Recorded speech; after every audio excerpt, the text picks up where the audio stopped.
जब आप जिंदगी की भीड़-भाड़ और उलझनों से दूर सुकून की तलाश में खो जाना चाह रहे हों, तो इसे हासिल करने के लिए आपने केदारनाथ ट्रैक के बारे में ज़रूर सोचा होगा। केदारनाथ ट्रैक आपके लिए ताजगी और पीस का परफेक्ट कॉम्बिनेशन होने वाला है।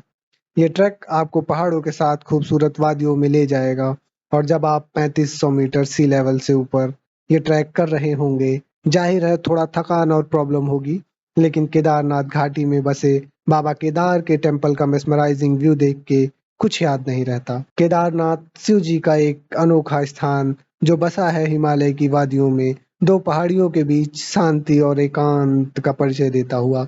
सालों से खड़ा ये मंदिर जो पांडवों ने बनवाया था, बाद में आदि शंकराचार्य ने पुनरुद्धार करवाया और उसके बाद आई 2013 की भयानक बाढ़ के बाद भी आज शान से खड़ा और लोगों को कठिनाइयों से लड़ने की प्रेरणा देता है। ये स्थान केवल भक्ति के लिए ही नहीं फेमस है, बल्कि आजकल लोगों के एडवेंचर टूर प्लान्स का भी हिस्सा है। ना ही केवल हिस्सा बल्कि प्राथमिक भी है, और हो भी क्यों ना। इतने हसीन वादियों से गुजरते हुए और कड़ी मेहनत के बाद जब आप केदार वैली में कदम रखते हैं तो ऐसा लगता है मानो पीस और प्लेजर कहीं है तो वो यहीं है। इसी इंट्रोडक्शन के साथ हम शुरू करेंगे जर्नी की डिटेल्स और फैक्ट्स के बारे में, जो जानना बहुत ज़रूरी हो जाता है किसी भी ट्रैवल प्लान को बिना मच-मच और टेंशन के कंप्लीट करने के लिए। क्योंकि जब आप टेंशन फ्री होंगे, तभी तो एन्जॉय करेंगे सफ़र और नहीं करना पड़ेगा आपको सफ़र।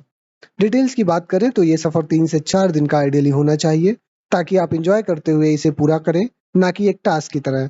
केदारनाथ ट्रैक सिर्फ 6 महीने के लिए ही ओपन रहता है, जो अप्रैल से अक्टूबर लास्ट वीक या मिड नवंबर तक ही एक्सेसिबल होता है।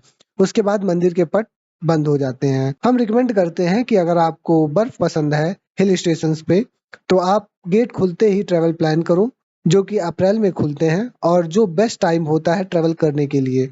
अगर आप बात करें पूरे सीजन में तो अप्रैल में और लास्ट में आप सितंबर के बाद गेट क्लोज होने तक ट्रिप प्लान कर सकते हो, क्योंकि रेनी सीजन में काफ़ी डिफिकल्ट सिचुएशन सामने आती है, जैसे कि लैंडस्लाइड और रोड ब्लॉकेज, जिसके साथ-साथ काफ़ी फिसलन बढ़ जाती है। ये ट्रिप चालू होती है आपके उत्तराखंड पहुंचने से। आप अपने पसंद का प्लेस डिसाइड कर सकते हो, जिसके लिए jolly grant airport Dehradun flight से आने का एकमात्र रास्ता है। और अगर आप ट्रेन या बस प्रेफर करते हैं तो आप ऋषिकेश या हरिद्वार पहुंच सकते हैं, जो सबसे बेस्ट प्लेस हो आपके लिए और जहां से आपके लोकेशन की एक्सेसिबिलिटी और कनेक्टिविटी हो। यहाँ से बस ही आपका हमसफ़र होता है। आप टैक्सी भी रेंट कर सकते हैं अगर आप कंफर्टेबल फ़ील करते हो और बजट अलाउ करता है तो। बेस्ट और चीपेस्ट वे बस ही है, जो आपको 8 से 9 घंटे में हरिद्वार से सोनप्रयाग तक ले जाएगा। सोनप्रयाग के बाद आप गौरीकुंड आएँगे, जहाँ से आपका ट्रैक स्टार्ट होता है। यहाँ आपको रजिस्ट्रेशन वेरीफ़ाई कराना होता है, जो आपने या तो ऑनलाइन पहले से ही रजिस्ट्रेशन करा रखा है या यहाँ आके भी करा सकते हैं। गौरीकुंड से वैली पहुँचने के लिए बहुत से तरीके हैं, जैसे कि आप हेलीकॉप्टर ले सकते हैं, जो कि आपको फाटा से मिलेगा, जिसकी कॉस्ट अप्रॉक्सिमेटली 8 से 9,000 पड़ने वाली है राउंड ट्रिप के लिए। ये आपको मंदिर के पास हेलीपैड तक ले जाएगा और वापस आपको फाटा ड्रॉप करेगा। इसके अलावा most of the people by land ही यात्रा कंप्लीट करते हैं, जिसमें अगर आपको किसी भी प्रकार की चलने की प्रॉब्लम है, तो आप पालकी, पिट्ठू या घोड़े की मदद ले सकते हैं, जिसकी cost season two season very करती है। ये पूरा ट्रैक आपको 16 किलोमीटर का कंप्लीट करना होता है, जिसके लिए 2 दिन का समय लेकर चलना बेस्ट माना जाता है। ये 16 किलोमीटर कंप्लीट करने के लिए आपको 8 से 10 घंटे का वक़्त मैक्सिमम लगता है, जिसमें एवरेज टाइम 7 से 8 घंटे है। हम वैली पहुँच के थोड़ा आराम करते हैं, उसके बाद बाबा के दर्शन करके अपने लिए अकोमोडेशन की तलाश करते हैं, जो कि आपको टेंट या होटल 2 तरीके से मिलेंगे। जिसमें टेंट अफोर्डेबल होता है और इसका चार्ज भी अप्रॉक्सिमेटली 2,000 तक होता है। आप अकोमोडेशन की बुकिंग ऑनलाइन भी कर सकते हैं। आप शाम को आराम करके आरती के दर्शन कर सकते हैं। उसके बाद सुबह उठकर पास में ही 1.5 किलोमीटर की ट्रैक पे स्थित है बाबा भैरव का मंदिर, जिसके दर्शन करके वहाँ पे एक व्यू पॉइंट है, जहाँ से आप मेमोरेबल मोमेंट्स कैप्चर कर सकते हैं। जिसके बाद आप गौरीकुंड के लिए वापस बढ़ जाइए। केदारनाथ टेम्पल के आसपास आपको खाने की व्यवस्था मिल जाएगी, मगर वो थोड़ी नॉर्मल होगी, जिसमें आपको वैरायटी बहुत कम मिलेगी। इस पूरे ट्रिप में आपको अप्रॉक्सिमेटली 8,000 से 10,000 का बजट रख के चलना होगा, जिसमें आपके ट्रेन से हरिद्वार पहुँचने और वहाँ से बस से सोनप्रयाग और उसके बाद शेयरिंग कैब से गौरीकुंड के बाद खाने पीने के साथ साथ आपके केदारनाथ में एकोमोडेशन भी इंक्लूडेड होगा।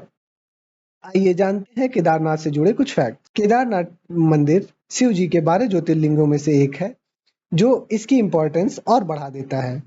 केदारनाथ का इतिहास महाभारत के समय से पाया जाता है, जिसमें माना जाता है कि पांडवों ने यहाँ सबसे पहले पूजा की थी। आज का जो केदारनाथ टेम्पल है, उसे आदि शंकराचार्य ने 8वीं शताब्दी में बनवाया था। केदारनाथ में एक बहुत दर्दनाक हादसा हुआ था 2013 में, जब बादल फटने से अचानक वैली में बहुत ज़्यादा पानी आ गया, जिसकी वजह से काफ़ी तबाही हुई और इस तबाही में भी मंदिर सुरक्षित रहा, क्योंकि एक बड़ा-सा पत्थर बहते हुए मंदिर के पीछे आकर रुक गया, जिसकी वजह से पानी का बहाव 2 भाग में बँट गया। आज भी ये पत्थर मंदिर के ठीक पीछे मौजूद है, जिसकी आज पूजा होती है और इसे भीमशिला के नाम से भी जाना जाता है। 2013 की बाढ़ से जुड़ा हुआ एक और किस्सा सामने आता है, जिसमें केदारनाथ मंदिर आते वक्त आपको रास्ते में धारी देवी का टेम्पल मिलेगा, जो माना जाता है केदारनाथ आने से पहले जिसके दर्शन करना अनिवार्य है।